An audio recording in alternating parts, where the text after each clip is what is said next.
আমি এটা অনেকদিন বলেছি হাদিসটা, যে কিয়ামতের মাঠে মানুষ যখন উঠবে তখন তাকে 5টা প্রশ্ন করা হবে। তোমার জীবন কোন কালে ব্যয় করেছো, তোমার যৌবন কোন কাজে ব্যয় করেছো, কোন পথে সম্পদ উপার্জন করেছো আর কোন পথে সম্পদ ব্যয় করেছো, আর জানা অনুযায়ী আমল করেছিলে কি না। এখানেও দেখেন তোমার যৌবন কোন পথে ব্যয় করেছো আলাদা প্রশ্ন হবে। যদি আমরা যৌবন আল্লাহর পথে ব্যয় করতে পারি, আরশের ছায়া আপনি ছায়া পাবেন ইনশাআল্লাহ। আপনার নেতা হবে জান্নাতে হুসাইন রাদিয়াল্লাহু আনহু, এটা তো জানেন। তিনি হবেন জান্নাতে যুবকদের সর্দার। কত যুবক যে পৃথিবী থেকে চলে গেছে, হে আমার ভাই আপনাকে কেমন করে বুঝাই, যারা দিন রাত কোনো কিছুর পরোয়া করেন নাই, দিন রাত আল্লাহর পথে ছুটে চলেছেন। ওই খালিদ বিন ওয়ালিদ রাদিয়াল্লাহু আনহুকে দেখেন, তিনি মৃত্যু সজ্জায় বলেছিলেন যে আমি জাহাদতু কাযা ওয়া কাযা, আমি যে কতই না যুদ্ধ করেছি আল্লাহর পথে, আমার শরীরে এমন একটা দাগও নাই যেখানে, মানে একটা জায়গাও বাকি নেই আমার শরীরের মধ্যে যেখানে কোনো তরবারির আঘাত নাই বা বর্ষার ছোঁয়া নাই। সেদিন তিনি মৃত্যু সজ্জায় বলছিলেন যে আজকে আমি আমার বিছানায় মারা যাচ্ছি, আমি যুদ্ধের মাঠে মারা যাওয়ার সৌভাগ্য আমার হলো না। ফালা নামাত আইনুল জুবালা, তিনি বলেছিলেন যে কাপুরুষদের দু চোখ যেন কখনো না ঘুমায়। ওই দেখো যুবক তোমার আদর্শ। খুবাইব রাদিয়াল্লাহু আনহু, ইসলামের জন্য তাকে দায়ী করে পাঠানো হয়, রাজি নামক একটা জায়গায় কাফেররা তাকে ধরে ফেলে এবং তাকে শুল দণ্ড দিয়ে হত্যা করে। খুবাইব রাদিয়াল্লাহু আনহুকে যখন শুল দেওয়া হচ্ছিল, তিনি বলছিলেন, এই কবিতাটা ভালো করে পড়বা, রাহিকুল মাকতুম বই আছে, লাস্তু উবালি হিনা উক্তালু মুসলিমান। তাকে যখন শুল দণ্ড দেওয়া হচ্ছে, শুল দণ্ড মানে বোঝো, পিছন দিয়ে মানে লৌহ দণ্ড প্রবেশ করিয়ে মাথা দিয়ে বের করে দিত, কঠিন দণ্ড, একটা ফাঁসি টাসির চেয়েও ভয়ঙ্কর। এই শুল দণ্ড তাকে দেওয়া হচ্ছে এবং বলা হচ্ছে তুমি কি চাও তোমাকে ছেড়ে দেই আর মুহাম্মাদকে তোমার জায়গায় শুলদণ্ড দেই? কাফেররা বলেছিল। আর এই যুবক বলেছিলেন যে আমার জীবনের বিনিময়ে নবীর একটা চুলের আঘাত পাক সেটাও আমি চাই না। দোয়া করছে আল্লাহ আমার মৃত্যুর সংবাদটা নবীকে পৌঁছে দিও। আল্লাহ পাক সেটা পৌঁছে দিলেন। রাসূল মদিনা থেকে খবর পেয়ে গেলেন যে খুবাইবকে হত্যা করা হয়েছে।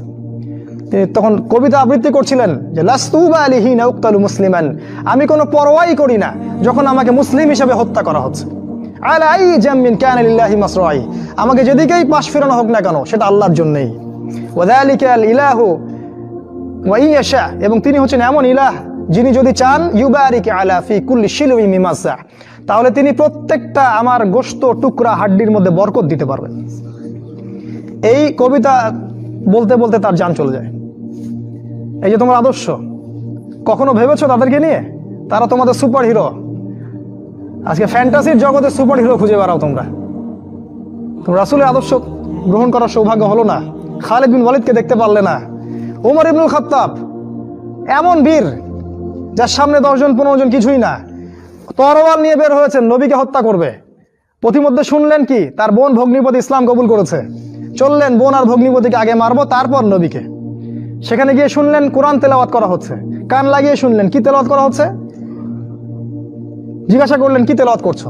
তারা বলল যে আমরা কিছুই তেলাওয়াত করছিলাম না। তিনি মারধর শুরু করলেন, এক পর্যায়ে একটা কাগজ বের হয়ে আসলো, ওই যে নুসখা, সেখানে লেখা ছিল সূরা তাহা। সেই সূরা তাহার তিলাওয়াত শুনে পড়তে পড়তে পড়তে পড়তে তার চোখ দিয়ে দরদর করে পানি পড়তে লাগলো এবং তিনি বলতে লাগলেন ইয়ামবাগি লিমান ইয়াকুলু হাদা আল্লা ইউবাদা মাআহু গায়রা, যে সত্তা এরকম কোরআন নাজিল করতে পারে উচিত হবে না যে তার সাথে কাউকে শরীক করা হোক। বললেন শাহিদতু আল্লা ইলাহা ইল্লাল্লাহ ওয়া আন্না মুহাম্মাদান রাসূলুল্লাহ, আমি সাক্ষ্য দিচ্ছি আল্লাহ ছাড়া কোনো মাবুদ নাই এবং মুহাম্মদ আল্লাহর রাসূল সাল্লাল্লাহু আলাইহি ওয়াসাল্লাম। খুযুনি ইলা রাসূলিল্লাহি ওয়া আসহাবিহি, আমাকে আল্লাহর রাসূল এবং সাহাবীদের কাছে নিয়ে চলো, আমি ইসলাম কবুল করব এখন গিয়ে। সেখানে গিয়ে নবীকে বললেন ইয়া রাসূলুল্লাহ আমি জিতুকা উমিনু বিল্লাহি ওয়া রাসূলিহি, আমি আপনার কাছে এসেছি আল্লাহ এবং আপনার প্রতি ঈমানদার হয়েই এসেছি। ওয়া বিমা জিতা বিহি মিন ইনদিল্লাহ, আর আপনি আল্লাহর পক্ষ থেকে যা নিয়ে এসেছেন এই কোরআনের প্রতি ঈমানদার হয়েই আমি এসেছি এখানে। তিনি বললেন ওই সময় ওমর ইবনুল খাত্তাব যে ইয়া রাসূলুল্লাহ আমরা কি হকের উপর নাই? আলাসনা আলাল হক ওয়া লাইসু আলাল বাতিল, আমরা কি হকের উপর নাই? মুশরিকরা কি বাতিলের উপর নাই? তাহলে আমরা কেন গোপনে গোপনে ইসলামের দাওয়াত দিব? আজকে থেকে প্রকাশ্যে ইসলামের দাওয়াত দিব। তখন থেকে ইসলাম প্রকাশ্যে দাওয়াত পেয়েছে, তার আগে পায়নি। তুমি ওমর হতে পারো না? একটা ছেলেকে দেখলাম অনলাইনে, আমি তাকে চিনি না, অনলাইনে একটা স্ট্যাটাস দেখেছিলাম খালি, ইসলামের পক্ষে কিছু একটা বলার কারণে তার একটা বড় পথ চলে গেছে, এবং সে স্ট্যাটাস দিয়েছে যে যদি একদিন বাঁচি সিংহের মতো বাঁচবো, তাও ধর্মকে আমি দলের কাছে বিক্রি করব না। মন থেকে দোয়া চলে আসলো ওর ওখানে। আমি কমেন্ট করেছি যে তোমাকে আল্লাহ ওমরের মতো কবুল করুক। হামজা বীর বীর বীর সাহাবী, যাকে উহুদের যুদ্ধে শহীদ করা হয়েছে। আবু জেহেল রাসূলকে চর মেরেছিল একটা। হামজা রাদিয়াল্লাহু আনহু যখন শুনেছেন আবু জেহেল রাসূলকে মেরেছে, সরাসরি আবু জেহেলের বাসায় ওকে গলার ধরে বের করে প্রচন্ড জোরে ঘুষি করে একটা মারা হলো। বলা হলো যে আমার ভাতিজা যে দিনের উপর আছে, আমিও সেই দিনের উপর আছি। রুদ্দাহা ইন ইসতাতা'তা, তোমার ক্ষমতা থাকলে আমাদেরকে ঠেকিয়ে দেখাও দেখি। তিনি রাসূলের কাছে গেলেন, বললেন ইয়া ইয়া ইয়া ইবনা আখি, হে আমার ভাতিজা, কুনতু আনসুরুকা বিল হামিয়া, আমি তোমাকে সাহায্য করতাম আত্মীয়তার সম্পর্কের কারণে। আলানা আনসুরুকা লিল ইসলাম, আজকের দিন থেকে আমি ইসলামের জন্য তোমাকে সাহায্য করব। আশহাদু আল্লা ইলাহা ইল্লাল্লাহ ওয়া আন্নাকা রাসূলুল্লাহ, আমি সাক্ষ্য দিলাম যে আল্লাহ ছাড়া কোনো ইলাহ নাই, তুমি আল্লাহর রাসূল। এই যে ইসলামের শক্তি বাড়তে থাকলো তখন, তো তুমি হামজার মতো হতে পারো না? হামজা রাদিয়াল্লাহু আনহু উহুদের যুদ্ধে যখন করছিলেন, তার সামনে কোনো কাফের মুশরিক টিকতে পারে নাই। আমি তোমাকে বলিনি যে অস্ত্র নিয়ে এখন বের হয়ে যাও, কথা অন্যদিকে নিয়ে যাবা না, কথাটা অন্যদিকে ঘুরাবা না। এখন তো মিডিয়ার যুগ, কথা অন্যদিকে মানুষ ঘুরায় খুব সহজে। আমি বলেছি তোমার এই চেতনাটা নাই, তুমি হামজার মতো চেতনা ধারণ করতে পারো না, উমরের মতো চেতনা ধারণ করতে পারো না। অসংখ্য সাহাবী ছিলেন এরকম। মুসআব বিন উমাইর এত ধনী সাহাবী ছিলেন, যার আতরের খুশবু ছিল আরবের সবচেয়ে দামি আতরের খুশবু। ইসলাম কবুল করে সব ছেড়ে দিলেন, এক পোশাকে তাকে কবর দেওয়া হয়েছে উহুদের মাঠে।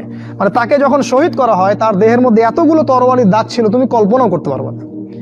এই সাহাবীকে রাসূল সাল্লাল্লাহু আলাইহি ওয়াসাল্লাম যখন দাফন করলেন, তাকে দাফন করার জন্য কোনো কাফন পাওয়া যাচ্ছিল না, ঘাস দিয়ে তাকে দাফন করা হয়েছে। এই হলো মুসআব বিন উমাইর রাদিয়াল্লাহু আনহু। কত সাহাবী চলে গেছেন এমন দুনিয়া থেকে, কত বীর যোদ্ধা চলে গেলেন পৃথিবী থেকে, কিন্তু আজ পর্যন্ত তোমাদের এই আদর্শগুলো তোমরা অর্জন করতে পারলে না। তোমরা এখনো সেই পশ্চিমা সভ্যতার গোলক ধাঁধায় পড়ে আছো।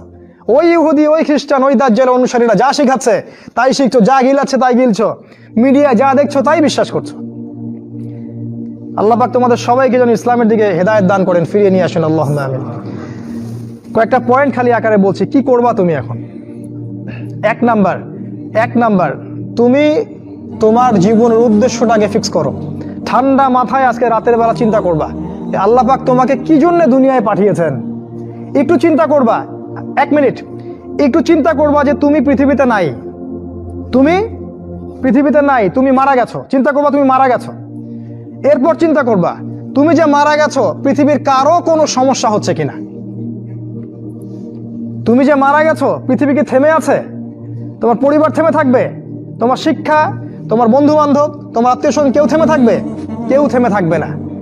তুমি পৃথিবীতে থাকো বা না থাকো, কারো কিছু আসে যাবে না। আল্লাহ পাক তোমাকে যে পৃথিবীতে রেখেছেন, একটা সুযোগ খালি দিয়েছেন, যাতে তুমি আল্লাহর দ্বীনের জন্য কিছু করতে পারো। এটাই আল্লাহ তোমার কাছে চান, আর কিচ্ছু চান না।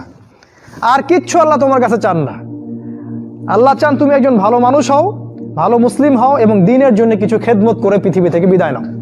এই দিন তুমি ছাড়াও বিজয়ী হবে ইনশাআল্লাহ। তুমি থাকো বা না থাকো, এই দিন কিন্তু বিজয়ী হবেই। হয় তোমাকে নিয়ে হবে, অথবা তোমাকে ছাড়াই হবে। জীবনের উদ্দেশ্য ফিক্স করো। জীবনের উদ্দেশ্য একটাই, জান্নাত। জান্নাত পাওয়ার জন্য যা করা দরকার তাই করতে হবে। কোরআন হাদিস মেনে চলা থেকে শুরু করে আমল করা, আদব আখলাক সবকিছু এর মধ্যে চলে আসবে ইনশাআল্লাহ। আল্লাহ পাক তোমাকে পথ দেখাবেন। আগে তুমি জীবনের উদ্দেশ্য ফিক্স করো। একটা কথা বলি, সবাই তোমাদেরকে বলবে জীবনে সফল হতে হবে। অনেক কথা আমি বলছি আমার ব্যক্তিগত অভিজ্ঞতা থেকেই বলছি। আল্লাহ পাক আলহামদুলিল্লাহ ফার্স্ট সেকেন্ড ছাড়া রেজাল্ট আমাদের হতো না। যখন থেকে আমরা বুঝতে পেরেছি যে ট্র্যাকে আমরা যাচ্ছি সেই ট্র্যাকটা ভুল, এই বুঝটা যখন থেকে আসছে আমাদের মধ্যে, আমরা চেষ্টা করছি অন্যদেরকে আমাদের শিক্ষা দিয়ে সচেতন করার জন্য। আমরাও ভুল করেছি, ভুলের উপর ভুল করেছি। আল্লাহ পাক যেন মাফ করেন, আল্লাহুম্মা আমিন। সাফল্যের সংজ্ঞা শেখানো হতো আমাদেরকে পরিবার থেকে। সফল হতে হবে বাবা, নিজের পায়ে দাঁড়াতে হবে, বাবাকে দেখতে হবে, মাকে দেখতে হবে, অমুক তমুক ইত্যাদি ইত্যাদি।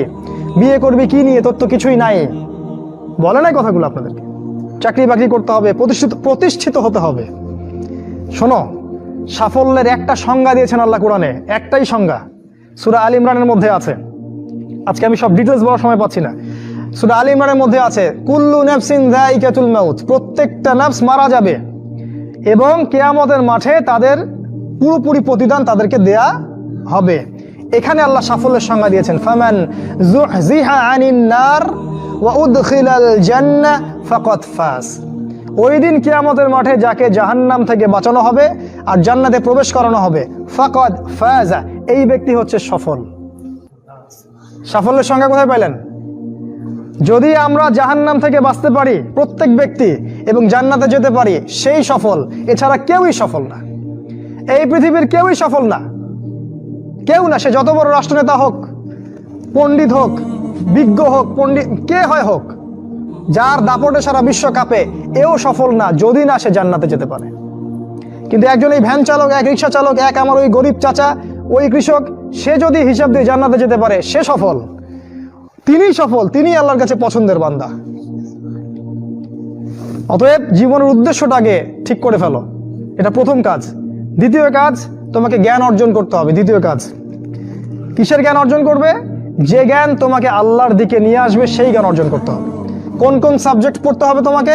তোমাকে প্রথমত কোরআন পড়তে হবে, তেলাওয়াত করা শিখবে, অর্থ জানবে, আরবি ভাষা শেখার চেষ্টা করো, কোরআনের আদেশ মানো, নিষেধগুলো ছেড়ে দাও এবং কোরআনের দাওয়াত মানুষের কাছে পৌঁছে দাও।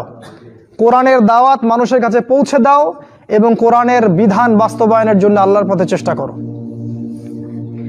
আর কি সাবজেক্ট পড়তে হবে? তোমাকে হাদিস পড়তে হবে, রাসূলের হাদিস, অসংখ্য হাদিস, এগুলো পড়তে হবে তোমাকে। আর কি পড়বে? ইসলামের ইতিহাস তোমাকে পড়তে হবে। ইসলামের ইতিহাস জানবে না, তাহলে হীনমন্য জাতি হবে। তুমি জানবেই না তোমার এই বাপ দাদারা ছিল সিংহ পুরুষ, তুমি এটা জানবেই না। তোমার শেকড় যে এত সিংহ পুরুষ দিয়ে ভর্তি, এটা তুমি জানোই না। এই জন্য হীনমন্যতায় ভোগো, মনে হয় যে আমাদের কেউ নাই, আমরা এতিম। জি না, আমরা এই বিশ্ব শাসন করেছি 100 বছর আগেও।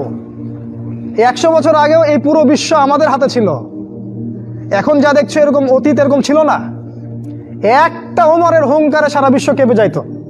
এক আলী রাদিয়াল্লাহু আনহু যদি জিহাদের মাঠে হুঙ্কার দিতেন, সমস্ত কাফেরের হৃদয় একদম দরদর করে কাঁপতে থাকতো।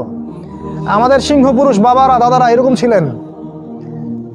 আমরা এত হীনমন্য জাতি ছিলাম না। আজকে আমরা আমাদের পরিচয় ভুলে গেছি, পরিচয় ভুলে গেছি। ইতিহাস পড়তে হবে তোমাকে। আর কি পড়তে হবে? ইসলামের অর্থনীতি পড়বে। অর্থনীতি জানো না, তুমি হালাল হারাম বুঝতে পারবে না। ওরা তোমার সাথে প্রতারণা করে এমন হারাম ঢুকিয়ে দিবে, তুমি বুঝতেই পারবে না এটা হারাম ছিল। ইকোনমিক্স পড়তে হবে, খুব ইম্পর্টেন্ট সাবজেক্ট এই জামানার জন্য। আর কি পড়তে? পলিটিক্যাল সায়েন্স, এই বিশ্ব রাজনীতি সম্পর্কে পড়াশোনা করবে, এটা গুরুত্বপূর্ণ সাবজেক্ট।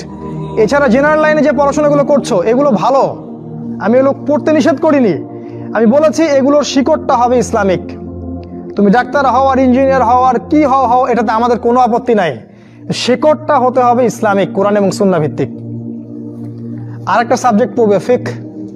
ফিকহ যদি না পড়ো তাহলে কি হবে জানো? তাহলে নফল মোস্তাহাব আমলগুলো নিয়ে মারামারি কাটাকাটি করে ফরজ ঐক্য নষ্ট করে ফেলবা।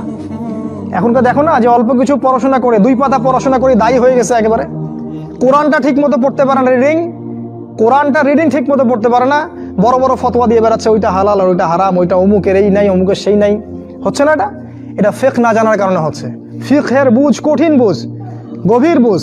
এই জন্য ইমাম আবু হানিফা থেকে শুরু করে যত ফকিহ ছিলেন সবাইকে ভক্তি শ্রদ্ধা সম্মান করতে শিখো। ফিকহটা অনেক কঠিন একটা জিনিস। আমরা তো এখানে সমালোচনা বেশি করতে চাই, এটা ঠিক না। এই ফিকহের জ্ঞান না থাকলে তুমি কোনটা ফরজ, কোনটাকে বেশি গুরুত্ব দেওয়া লাগবে, কোনটা নফল, কোনটাকে মুস্তাহাব, কোনটা ওয়াজিব পর্যায়ের, কোনটা সুন্নতে মুআক্কাদা, কোনটা কি, সব বুঝতে পারবে না। আর না বুঝতে পারলে তুমি কি করবা?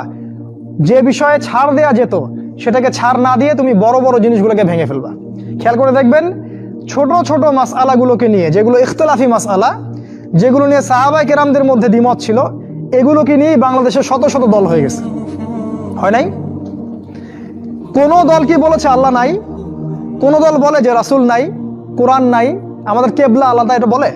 সবার আল্লাহ এক, রাসূল এক, কেবলা এক, কোরআন এক, সুন্নাহ এক, সব এক। তাহলে এতগুলো দল কেন হলো? ওই যে সংকীর্ণ মানসিকতা এবং এই ফিকহের বুঝ না থাকার কারণে হয়েছে।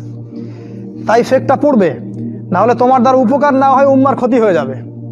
তোমার দ্বারা উপকার না হয় উম্মার ক্ষতি হয়ে যাবে।